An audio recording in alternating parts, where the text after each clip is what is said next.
begin. Good afternoon, everyone. I am Kenesha Cunningham, and welcome to the Ethics Fundamentals series. Today we have Doug Chapman and Dan Scala from our Program Review Branch, and they will be discussing what OGE looks for when it comes out to review or inspect your ethics program. But before we begin today's session, I have a few announcements. Next week for our Advanced Practitioner series, we will have James Peters from USAID, who will discuss their agency-wide integrity working group and how they have implemented integrity program across their agency. Registration for that will open this afternoon. We have two upcoming educational events for regional ethics officials, one in St. Louis in March and the other in April in North Carolina. Space is limited, and priority for registration will be given to officials from outside the DC area. For those officials in the DC area, we are planning to offer additional in-person training opportunities in the late spring. Registration for these events will open in the next couple of weeks. I want to remind everyone that the recording of this session and past distance learning events will reside on OGE's Institute for Ethics in Government's YouTube channel, which can be found at www.youtube.com/OGE Institute. Also, I would like to remind you about the IAG store on the Max community, where you will find instructions for uploading materials that you would like to share for the ethics community. You will also find a wealth of resources that OGE has developed and your colleagues have developed. Lastly, after this session, you will receive an evaluation, and we encourage you to complete it as we definitely look at your comments to continue to provide quality ethics training. And with that, I would turn it over to Doug and Dan. Thank you, Kenesha, and thanks to everybody for tuning in this afternoon. Dan and I are going to talk in very broad terms about what an ethics program review team looks for when we come out to conduct an ethics program review. And I say in very broad terms because there's a lot of detail involved and a lot of moving parts to an ethics program. And while we're going to talk in broad terms because we only have an hour, if there's anything in particular that you have a question about, then submit that question and we'll do our best to get to it during the next hour or so. And with that, if we can go to the slides.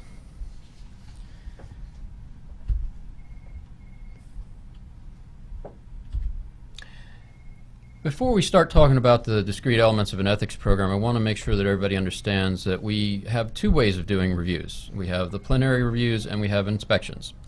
And the plenary reviews, for those of you who have been around for a while, you should be familiar with those. Those are the written reports that we do that cover every element of an ethics program. The inspections are something that we've only been doing for about 9 months or so now. And those are on our webpage. You can look at them. They're in the same place where the regular reports are. If you go to the homepage under the Program Management tab and Program Review Reports, there's some there that you can look at. To compare the two, they both look at most of the same things. The plenary reviews look at all elements, whereas the inspections will look at most everything except for 1353 travel and SGEs and a couple of other elements. But they both look at all the core elements of the ethics program. And the plenary is a broader review. We look for the results of your ethics program, but we also look at how you managed to achieve the results that you achieved. So we're looking at the systems, and the report will discuss more how you do financial disclosure, how you run your ethics education and training program, and it'll discuss your processes and procedures more. The inspection is a more streamlined report, and it's a line-by-line item of all the critical elements of your ethics program. And if you look at the form on our webpage, you'll see that it's a check mark that says, yes, you met the requirement, or you did not meet the requirement. If you met the requirement, in most cases, that's pretty much the end of it, unless there's a model practice involved, and then that'll be in the comments section. If we say you failed to meet a requirement, then we'll include a comment to explain what the deficiency was. And then, of course, if it's significant enough, there will be a recommendation included as well. I want to talk about the general scope and methodology that we use to conduct reviews. Generally, whether it's an inspection or a plenary review, we're going to look at the previous calendar year, not fiscal year, but calendar year. So if we were to come out to your agency today and do an inspection or a review, we would look at what happened in calendar year 2014. By then, we would expect that all the required training has been completed and all the financial disclosure reports that were required to be filed in 2014 have been filed, reviewed, and certified. This gives us a snapshot of a year in the life of an ethics program. And in terms of the interviews that we do, primarily these are interviews with ethics officials to determine how you, again, carry out financial disclosure and education and training.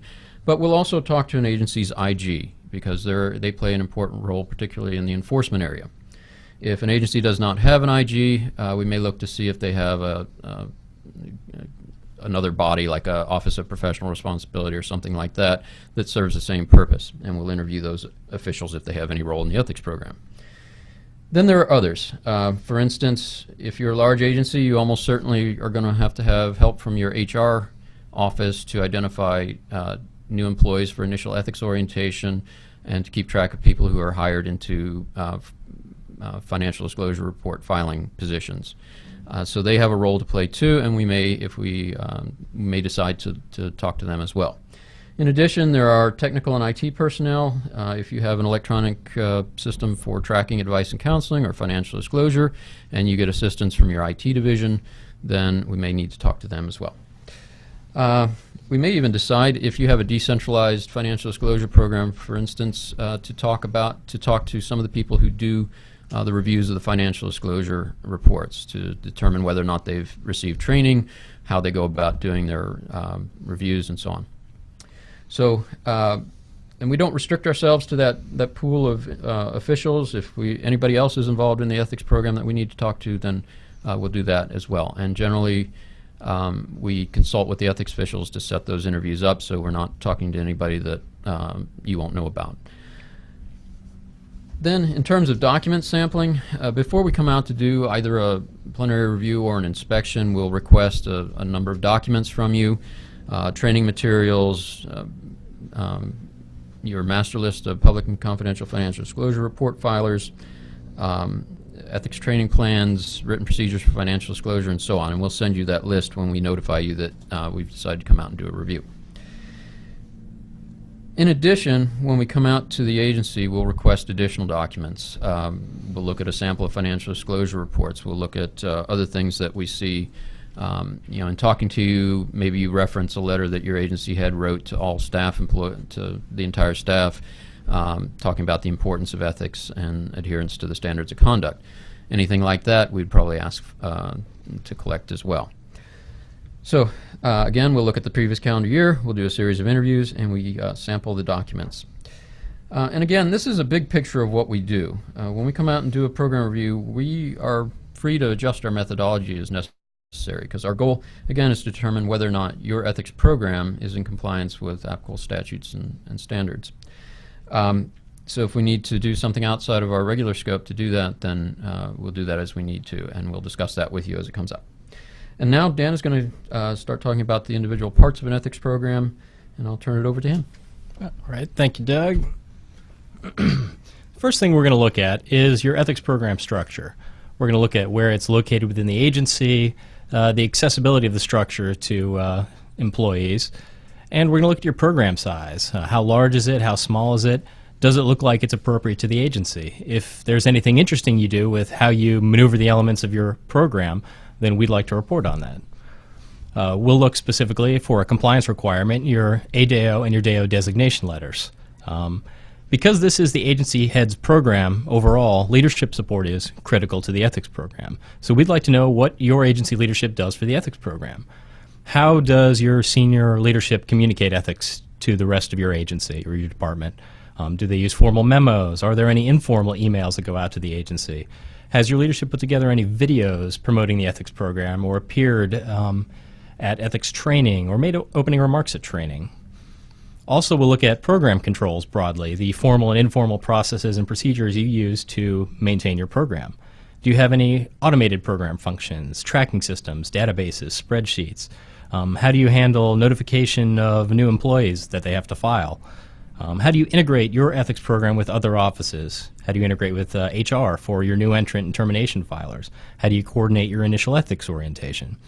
How do you coordinate with your IT departments for email groups and network file organization? And of course, as Doug mentioned, how do you coordinate with your IG's office, if applicable, for addressing potential ethics violations?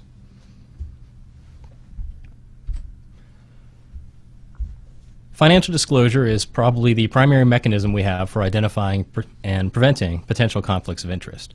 The first thing we'll look at, a statutory compliance requirement, is your written procedures for both public and confidential financial disclosure filers. We want to see procedures for collection, review, evaluation, and, if applicable, public availability for your financial disclosure reports. Something that's come up recently, we'd like everyone to know, the 278T, the Periodic Transaction Report, is a public form and therefore should be added to your procedures if you haven't addressed that already. We're going to take a look at your financial disclosure filer data. How many filers do you have? We'll look at your master list, we'll look at your annual ethics questionnaire responses, and we'll work with you to reconcile in case there's any discrepancies there. We'll take a look at how many confidential filers you have. And do you have the right number for your agency? Do you have too few? Do you have too many? We found in a number of cases where agencies, because it is the agency's final decision who is a confidential filer, agencies may have left that decision up to supervisors that have made many people file in an abundance of caution, which puts an incredible strain on the ethics office to finally process all of those reports. So we'd like to work with that with you and find out if you have the right number of filers for your agency.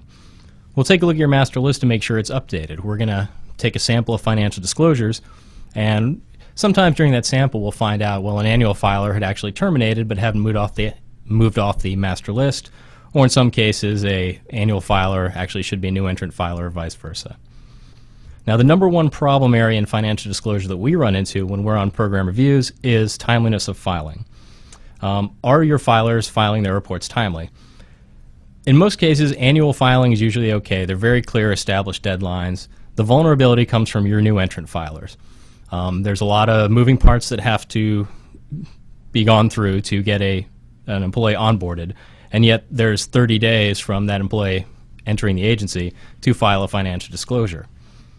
We'll also look at review and certification deadlines once you actually have those reports. As you know, there's a 60-day certification deadline. You could read more about that in Program Advisory 11-04. That's absolutely critical that a report is reviewed and certified within 60 days, especially for new entrant filers. These are people who come into your agency and you don't know what their financial holdings are, and they're going to begin doing work for your agency. You need to get to those reports as quickly as possible to determine that there are no potential conflicts of interest. Dan, we have a question that's come in over the Hangout, and that is there an audit checklist or a checklist of things you look for that's available on the OGE website or otherwise? Yes, there is. There's actually a broad overview. It is on our website of the elements of an ethics program review. It covers everything soup to nuts of pretty much everything we look at, and the requirements are listed there as well. Excellent, and we can make that link available on the Max course page for those who can't find it on the OGE site. Additionally, I'd like to note that at any time an agency can call their desk officer if they have questions about what's required, and we work together with the desk officers if there's a question they can't answer. So we do encourage at all times agencies to use their desk officers because they are a resource that's available to you, and that's their job. So that's the service that they provide. And moving back to financial disclosure, another thing we're going to take a look at is the quality of your financial disclosure review. We want to see that reports are technically sufficient. That's critical for conflict of interest analysis. If you have an IRA that doesn't have underlying holdings or a particular stock where the name doesn't actually clarify what that stock is, we want to make sure that all the technical data needed to perform a conflicts analysis is there. And we'll take a look at what your agency's mission is, look at the position description of the filer, and see if we could find any apparent conflicts of interest. If we do find something that we have a question on, we'd like to see some sort of notes in the file that explains why this isn't a conflict of interest. At OGE, we've put heavy emphasis on the quality of our financial disclosure review notes, to the point where if I'm looking at something and I have a question, there's a good chance I can go right back to the previous reviewer who has already answered that question for me. Good notes like that are something that we want to mention in our reports. So other agencies reading them can say, okay, this is a good process. It seems to be working for this agency. Maybe we can use it at ours. We'll also take a look at your record handling and document retention. If a financial disclosure filing extension over 45 days has been provided to a public filer, we want to make sure that there's proper documentation for it. If a financial disclosure filer is late filing and they're past the 30-day deadline, we want to see if a late filing fee has been collected and waived and had been noted in the file. We'll also take a look at your financial disclosure retention and storage areas. Are they secure? Have the records been destroyed timely in accordance with retention requirements? And is it neat? Is it organized? Are reports tracked when they move out of the storage area? So you'll know where they are when we come and we ask for a sample. We've had that happen on a few occasions where we've taken our sample of reports and it's taken a little bit to track down that the report is actually in an ethics official's possession. And we'll look at the process of how you manage your financial disclosures. Some elements of the process are some common problems we run into. I mentioned before, identifying new entrant and termination filers. Also tricky areas, identifying people who have promoted into confidential filing positions. We want to know how you get notified and how quickly that happens. Special government employees are also another problem area sometimes. They often have varying financial disclosure filing due dates, which can pose timeliness problems. Do you even know how many you have? Some larger agencies with a number of consultants and experts with varying terms, tracking that is a challenge. In addition, coordinating with the SGE's designated federal officials that sometimes take care of the training, sometimes take care of the financial disclosure filing because they're sort of the experts on what the SGEs are doing for your agency. That level of coordination can also become a problem. We'll look at your financial disclosure collection process. Are they collected in hard copy? Are they collected electronically? Do you have an electronic system? And also important is the review and certification process. For your 450s, we'd like to know what sort of training have you provided, especially in cases where supervisors are providing the certification for 450s. What resources do you use? What resources have you made available to your agency? So basically everything about your financial disclosure process, from your procedures to the financial disclosures themselves to how records are handled all the way down to the entire process itself. And with that, we'll move on to the next element, education and training. Doug? And we had just another question coming over the Hangout, and that is where can we find that document? That's on the OGE website. Do we find that under the Program Review tab? I believe so, but as you said, we can get a link, so... We'll make sure it's also on the MAC site in case you can't find it on the OGE site. Definitely. Excellent. Thank you.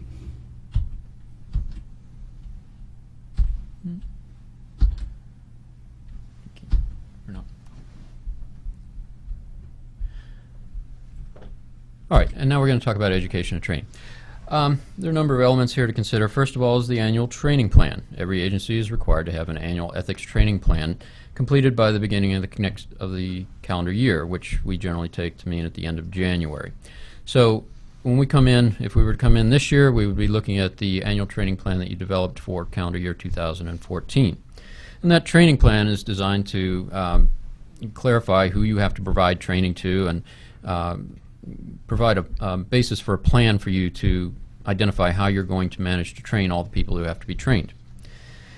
In terms of the content of the training, we look to see if you cover all the required materials as specified in 5 CFR 2638, 703 for initial ethics orientation, and 704 for annual ethics training. So in terms of initial ethics orientation, again, we're going to look at the content of the training that you provided. We're going to look to see that you provided the initial ethics orientation to all new employees within 90 days of when they started work. And there are a number of ways to do this. Some agencies have a general in-processing session that can last a day, 2 days, sometimes a week, and as part of that, initial ethics orientation is provided. In some cases, it's a material that's being handed out, and in other cases, it's a one-on-one training from the ethics official. It varies widely from agency to agency, but however you accomplish it, again, you have to provide the proper content within 90 days of when the employee begins work. And we're going to look to see how, whatever system you have, we're going to look to see that that system accomplishes what's required. We're also going to look to see how many new employees you had. And this is, as Dan alluded to in the financial disclosure, identifying new entrants who are hired into covered positions. Everybody we know has to get initial ethics orientation, so that shouldn't be difficult. In most agencies, even though somebody may be coming from another federal agency, where they should have gotten initial ethics orientation. I think most agencies generally find it easier just to assume everybody's a new federal employee and train them, particularly if they're at a lower grade.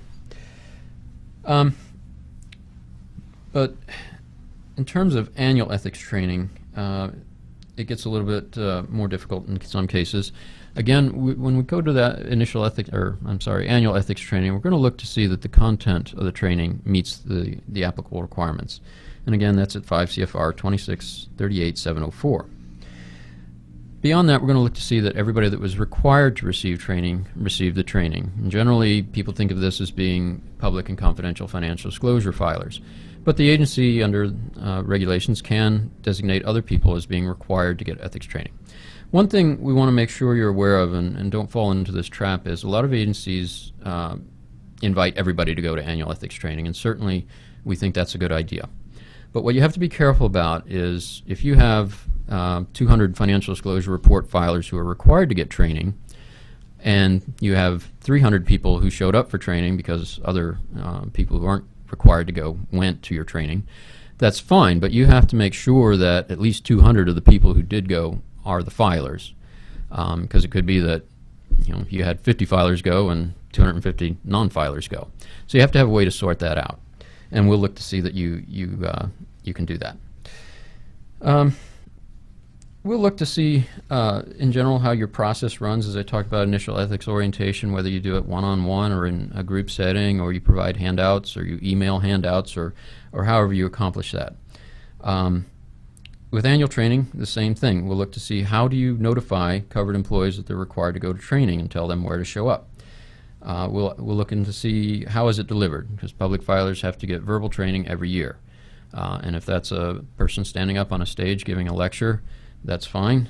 For other covered employees, like your confidential financial disclosure filers, you may have a different system. Maybe you're doing it by writing or in written form and providing handouts to individuals. But if that's what you're doing, we look to make sure that you have a process to ensure that everybody gets the verbal training at least every 3 years, because that's a requirement. In the intervening years, you can provide written training, but every 3 years you have to provide in-person training or verbal training to your confidential filers.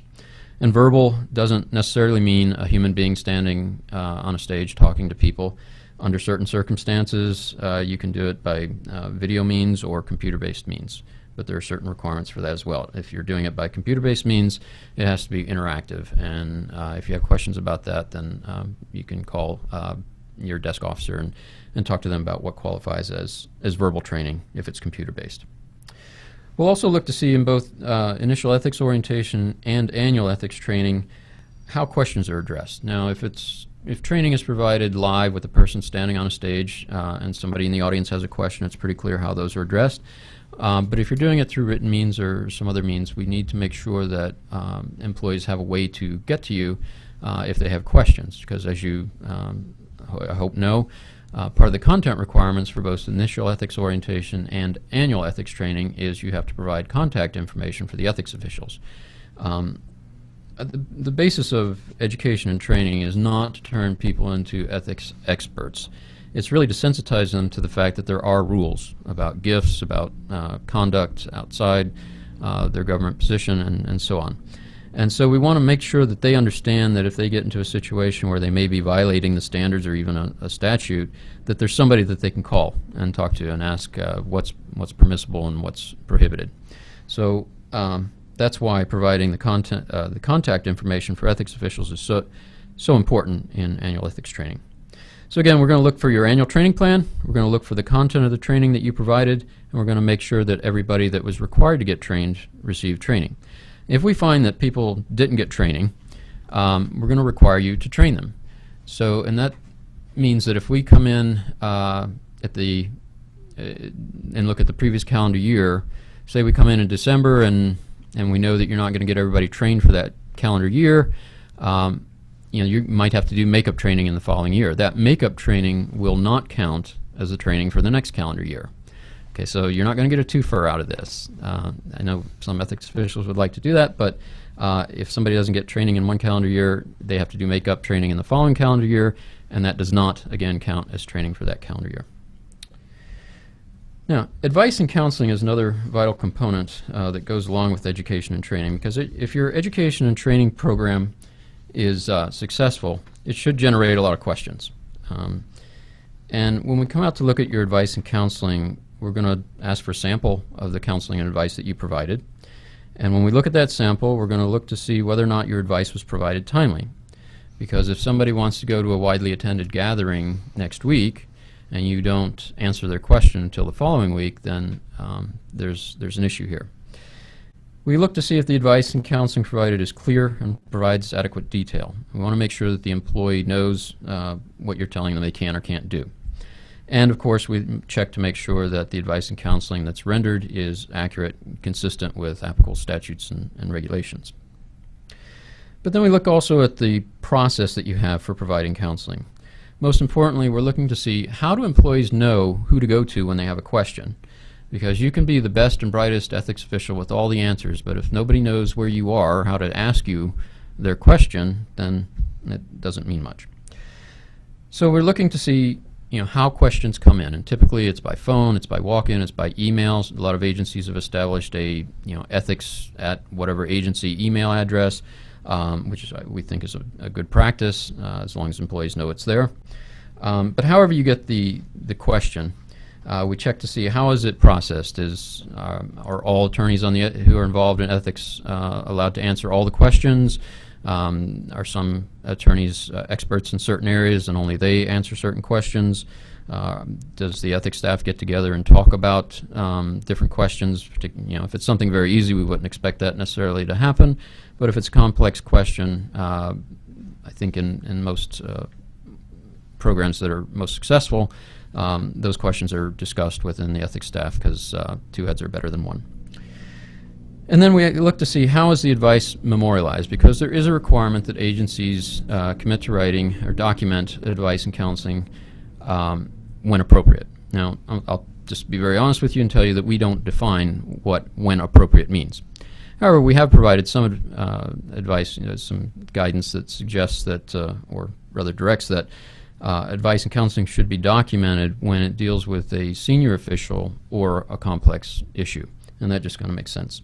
But we encourage agencies, unless the question is just very simple, to document all the advice they provide. And there's a number of advantages to this. It is some work up front, but if you store it in a centralized database where everybody can see it and the same question comes in, you don't have to start from scratch with the research. Additionally, it provides some consistency, because we do expect that if similarly situated employees come in with a very similar fact pattern and the same question, they should get answers that look very similar. And one of the biggest one of the most time-consuming things that an ethics official does is provide advice and counseling, particularly if it's a complicated subject, because there's a lot of research involved. You might have to call OGE, whatever. So when you put all that effort into it, again, we find it most advantageous if you record it so that you don't have to do that work all over again. And now I'm going to turn it back over to Dan to talk about supplemental standards of conduct. Thank you, Doug. Supplemental standards of conduct, that's something we're going to check during the pre-review phase. Does your agency have them? We're going to look at the material given to us and see if you're following those regulations that you've established. Excuse me. If you have, say, prohibited holdings, we're going to compare that to our financial disclosure sample. If something appears to be prohibited and a filer holds that, we'd like to see documentation as to why that's okay. One common problem area with supplemental standards of conduct is requiring approval for outside employment. Unfortunately, we see that requirement for approval oftentimes without a supplemental standard of conduct to enforce that. So if you are requiring approval for outside employment, you need a supplemental regulation to enforce that. Of course, we do encourage, you can invite employees to consult with the ethics office at any time if they have a question about outside employment and if there might be an ethics problem with it. If outside employment approval is required, we'll look at our financial disclosure sample and we'll make a note of anyone with outside employment and check for proper documentation.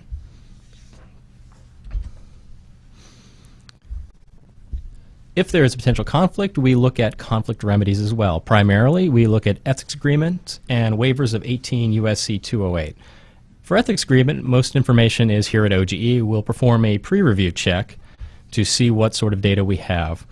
We're going to look at compliance and notification. Have PAS officials complied with their ethics agreements? And have they complied in a timely manner? Is the compliance documentation for those ethics agreements maintained with their financial disclosures?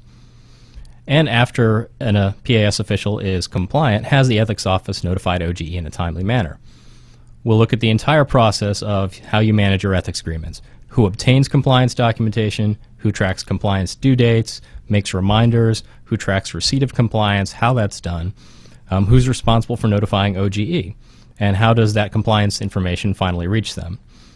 And actually, very importantly, after compliance is initially achieved, how is ongoing compliance monitored by the ethics staff? Is there an ongoing review of financial disclosures to make sure that, say, a divested asset hasn't been reacquired? As I said, we'll look at 208 waivers. This is another pre-review check. We're going to compare our files to your annual questionnaire submissions and the materials you provide at the outset of the review. Importantly, we want to know if you've consulted with us where practicable. According to Deogram 10-005, you must consult with OGE when issuing a waiver in all but the most exigent circumstances. And of course, with the nature of our work, it's hard to imagine a time when at least a phone call to OGE in the greatest emergency couldn't be made. We'll take a look at your 208 waiver process. How does the process work? How is a potential waiver handled internally? And how does the consultation with OGE process work? Who calls us? When is that call made? And who is the final approval or disapproval official at the agency side for a waiver request? And moving on from waivers into enforcement. Thanks, Dan. DOJ referrals are usually handled by the Inspector General. They at least have a part of it. Sometimes it's the Inspector General's office that notifies OGE when a referral is made. Sometimes it's the ethics officials. When we come in to do an ethics program review, we're going to look to see how many referrals to the Department of Justice you had. And these are referrals to the Department of Justice concerning criminal conflict of interest statutes. And as you hopefully know, agencies are required to concurrently notify OGE when they make a referral to the Department of Justice regarding a criminal conflict of interest violation using OGE's Form 202, which is available on our website. And the form doesn't ask for too much information. You don't have to put the offender or potential offender's name. It just looks for some administrative data so that we can track how many violations of each statute there have been. So we're going to look to see how many referrals you made. We're going to look to see if it matches our data. And we have a couple of places to check that. First, as I said, you're required to concurrently notify OGE when you make a referral. So we're going to check those files to see how many referral forms we have on file. But you're also required, the questionnaire, the annual questionnaire that you submit every year, it also asks a question about referrals and violations of the standards. So we're going to check that data as well to see if everything happens. And it's not all that infrequent that the ethics officials give us one number, the IG gives us a different number, we get a different number on the questionnaire, and our files indicate something else. So we're going to try and reconcile that to make sure that the agency has an effective process to concurrently notify OGE when a referral is made. So if that process isn't well established at the agency, one of the things a review can do is to put the ethics officials together with the IG and anybody else who may be involved, but generally it's just the ethics officials in the IG's office, to make sure that everybody knows who's supposed to do what, who makes the referral to justice, who concurrently notifies OGE. Beyond the initial referral, it's also important that agencies understand that they're required to provide us with the follow-up information. So the initial referral notification may just say that we referred a case to justice or potential violation.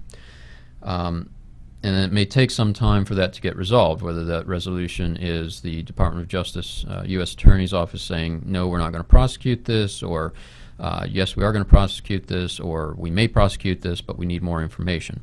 A lot of times what happens is Department of Justice refers the case back to the agency for administrative action.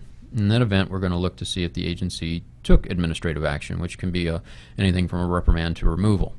So we're looking to see if the agency closed the loop, that they sent us the concurrent notification and that they sent us the follow-up information all the way through to the completion of the case, whatever that resolution may have been.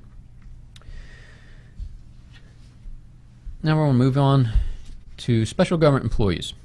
And while they aren't considered an element of the ethics program, they're a special class of employees who require special care and handling. And as Dan talked about a little bit in the financial disclosure financial disclosure section, pretty much everything with them is somewhat problematic. First, you have to identify them. Who are they? How many are they? Where are they? If they're on advisory committees, that's usually a little bit easier.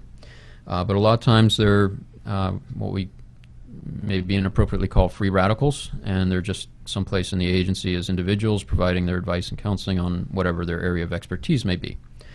So those folks are a little bit harder to track, but you have to do it. And so your agency has to have some means of identifying all the SGEs in your organization. And that may be an area where human resources comes in, because somebody's paying them, and somebody has to know that they're there. Financial disclosure. They're subject to financial disclosure. Most all SGEs will file confidential reports. Some may file public reports, and some may not file anything at all if you can exempt them. But we're going to look to see how do you identify them, create a master list of filers. Usually they're separate from the general population of filers, and how you track them. Now, new entrant or special government employees always file new entrant reports. Generally on the anniversary of their appointment, because we used to look at SGEs that mostly they're appointed for a year, but I think over time it's come to be that they're appointed to multiple year terms, 2 or 3 years at a time.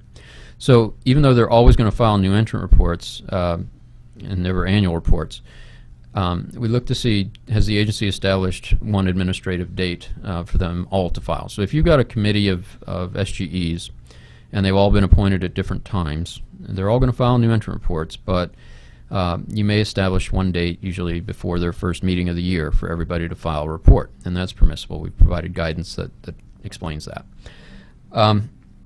So we look to see, again, whether you filed them, and then whether or not those reports were reviewed and certified before they rendered any advice to the agency. Because if they have a conflict of interest and rendered the advice before the form is reviewed, they're already in trouble. And goal of the program is to keep them out of trouble and keep the agency out of trouble by preventing conflicts of interest. So it's very important, again, that you get those reports in before they start rendering advice to the agency, before they have meetings, if they're a committee, and make sure that they're free of conflicts. And a lot of times, if you have a committee manager, they'll identify through the agenda who's going to be at the meeting, what subjects are going to be discussed, and compare that to the SGE's financial disclosure reports. And if there's a match, if you're going to be discussing some company or something that they have an interest in, a lot of times you'll just ask that SGE to get up and leave while that's being discussed to ensure there are no conflicts. We're going to look at the total number of SGEs in your agency. We're going to look to see that you have a method of tracking the number of days worked, because the rules change when they cross certain thresholds. In terms of the actual review and of the financial disclosure reports, I mean, it's the same basic principles as any other financial disclosure report. Again, timeliness of filing, certification, review. And of course, we look at your process for doing all that. The next thing you have to worry about is training these SGEs. We're going to look to see that training was provided to them so that they understand what the restrictions are and what they're allowed to do and what would create a conflict for them. And typically, what we look for is whether or not the training you provide is targeted for them. So if you have a group of SGEs that advise on technical issues, we're looking to see, does the training that you provide specifically address the things that they're likely to face, the issues that are likely to come up as they do whatever it is they're doing for you. Now, you can provide just generic training for them, but again, we look to see if the training is provided, because they are in a position where they can get in a lot of trouble. They're usually a lot of times providing actionable advice that the agency may decide, make a determination based on the advice they get from SGEs to, buy something or do something that could have a significant impact. So again, we do recommend that you have training that is targeted to address the issues that they're likely to face. And in any case, we do check to make sure that that training was provided. And the regular content requirements still apply, even though we're asking you to do training that is targeted specifically for them.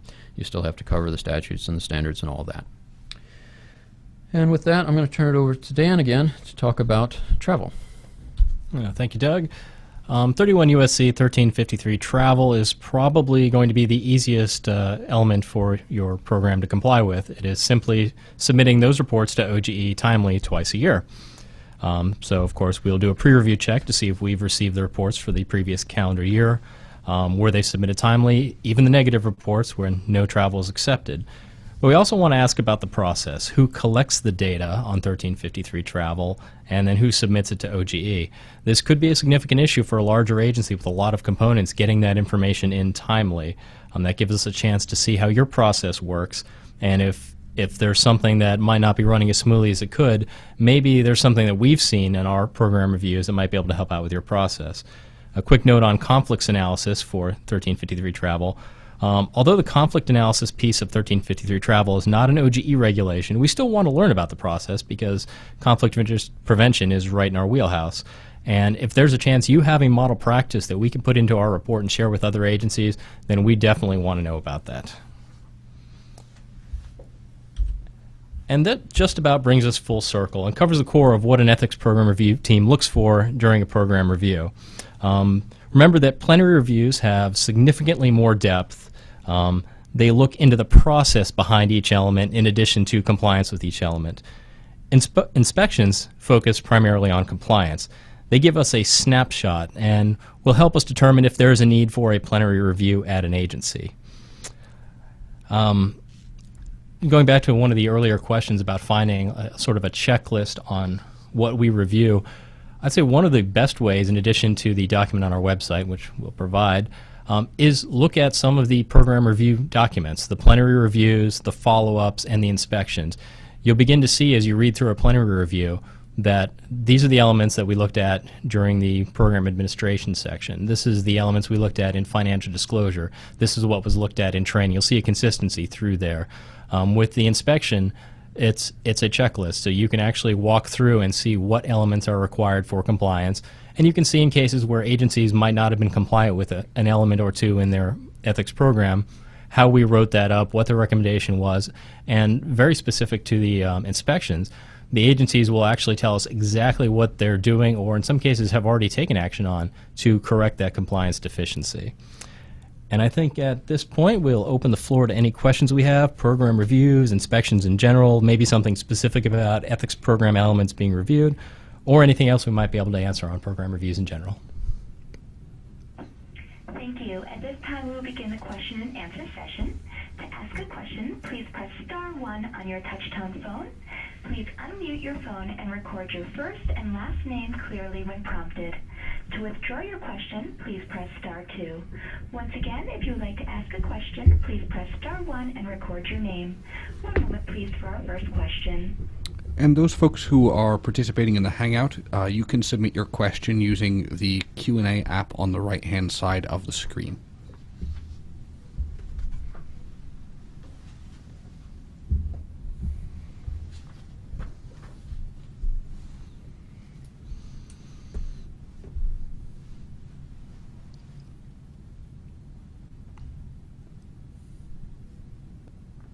There currently are no questions in queue. And I'm not showing any, actually I am, I just received a question. Is there a plenary review checklist? Is it different from the audit checklist, or I think they mean the inspections checklist?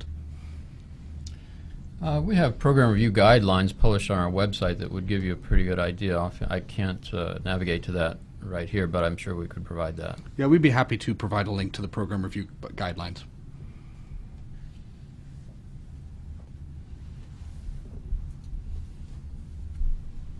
Again, as Dan said, if you look at some of our program reviews, it'll give you a very good idea of what we look at, and it's pretty much the same thing everywhere we go because all the elements are generally applicable to every agency. All right, and I'm not showing any further questions, so I think we're going to go ahead and wrap up. Okay, we are aware that there was an issue with registrants receiving the login information today. We're not sure why that occurred, but we hope you were able to join us midway through. And if you weren't able to join us at the top of the hour, you can find the recording of this session on our YouTube channel at youtube.com/OGE Institute. And again, I'll just recap what I said earlier, that we're going to have upcoming training opportunities for regional ethics officials and ethics officials in the DC area coming up in the late spring, and those announcements will be sent out in the next couple of weeks. Excellent. And we did have a couple of questions come in during those final great. announcements. So a viewer asks, a number of years ago, OGE Program Review conducted some large plenary reviews comparing large agencies. And the question is, do you have any plans to do similar reviews in the near future? Currently, there are no plans to do that again. I'm not ruling it out, but at this time, our director has set the goal of going to every agency in the executive branch over a 4-year period, and we're going to be pretty busy with that. So, no, I don't think we're going to be doing that, but it's possible. Okay. And we have another question. Once a program review has been performed, how long does it take to get a review report of the results? The answer is it depends. There are a lot of moving parts to this process, and we have multiple reviews going at any given time. So we may have to drop one and start while we're waiting for an agency response on one. We may go out and do the field work for another. A lot of times there are legal issues that have to be resolved. So there's no standard answer. We hope to do it. We do it as quickly as we can, but there's no standard answer. Excellent. And finally, the final question is, will the slides be available to participants? And those slides are available on the MAX registration page, so please look for those there. Okay, and just to recap, next week we will have the James Peters from USAID for our Advanced Practitioner Series, and he will be talking about their agency-wide integrity working group. So that wraps it up for today.